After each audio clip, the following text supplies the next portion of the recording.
मैं doctor Annu Mathur, associate professor Indian music, SMM government girls college Bhilwara.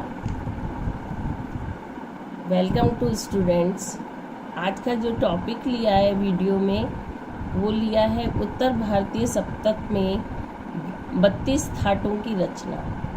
अभी हमने पूर्व में पार्ट 1 में समझाया था कि 72 थाटों की रचना पंडित वेंकट मखी द्वारा कैसे की गई।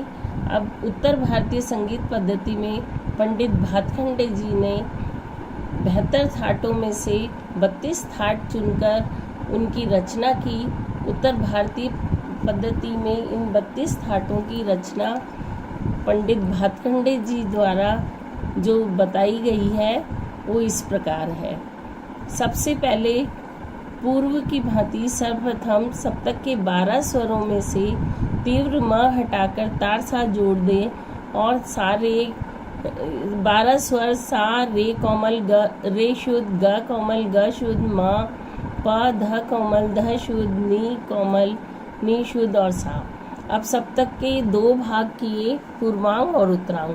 प्रथम भाग पूर्वांग में सप्तक का जो पहला भाग सा रे कोमल ग कोमल म, सा रे कोमल ग शुद्ध म और सा रे शुद्ध ग कोमल म। चौथे नंबर पे सा रे शुद्ध ग शुद्ध और म।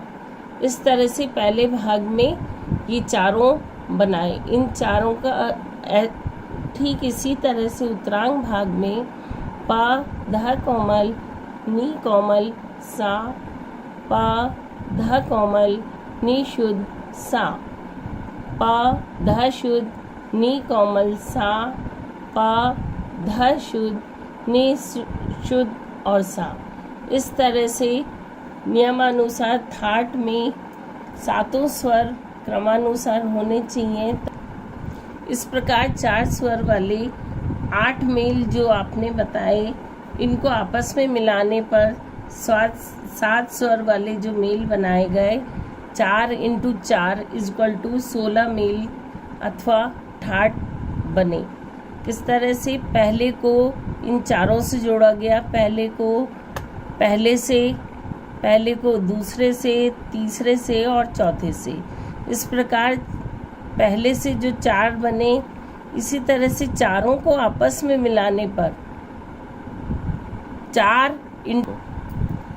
इस प्रकार पूर्वांग और उत्तरांग इन स्वरों को मिलाने पर 16 थाट बने। 16 थाट इस प्रकार से हैं। आपस में मिलाने पे जो 16 थाट तैयार हुए वो इस तरह से सभी 16 शुद्ध मध्यम वाले थाट तैयार किए गए। उपयुक्त 16 थाटों में शुद्ध मध्यम प्रयुक्त हुआ है। इन्हीं शुद्ध मध्यम के स्थान पर यदि हम तीव्र मध्यम का प्रयोग करके 16 और नए थाट बनाते हैं तो 16 तीव्र मध्यम वाले थाट इस तरह से बनेंगे।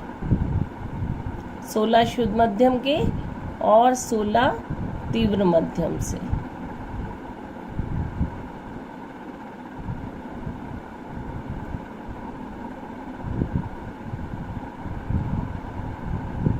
इस प्रकार 16 शुद्ध मध्यम वाले और 16 तीव्र मध्यम वाले कुल मिलाकर 32 थाटों की रचना की जा सकती है। उत्तर भारतीय संगीत में 32 थाटों में से पंडित भातखंडे जी ने केवल वर्तमान में 10 थाट ही ऐसे ग्रहण किए जिनके अंतर्गत सभी रागों की उत्पत्ति की गई। वर्तमान समय में भातखंडे जी के जो प्रचलित थाट राग पद्धति में 10 थाट मान्य हैं वो इस प्रकार से हैं। पहला थाट बिलावल थाट। बिलावल थाट में आपने सभी स्वर शुद्ध लिए हैं। दूसरा कल्याण थाट जिसमें तीव्र मध्यम का प्रयोग किया गया है, बाकी अन्य सभी स्वर शुद्ध लिए हैं। खमास थाट तीसरे नंबर पे जिसमें कोमल नी और अन्य सभी स्वर शुद्ध हैं। चौथे नंबर पे काफी थाट जिसमें कोमल गंधार और निषाद, बाकी अन्य स्वर शुद्ध हैं। 5वें नंबर पर भैरव थाट, कोमल रे और धा अन्य स्वर शुद्ध हैं। भैरवी थाट 6ठे नंबर पे, जिसमें कोमल रे, कोमल गंधार, कोमल धैवत और कोमल निषाद, बाकी अन्य स्वर सभी शुद्ध हैं। 7वें नंबर पे आसावरी थाट, कोमल गंधार, निषाद और धैवत, बाकी अन्य सभी स्वर शुद्ध हैं। 8वें नंबर पे मारवा थाट, कोमल रे, म तीव्र, बाकी अन्य सभी स्वर शुद्ध हैं। 9वें पे पूर्वी थाट, कोमल रे, ध और म तीव्र, बाकी अन्य सभी स्वर शुद्ध।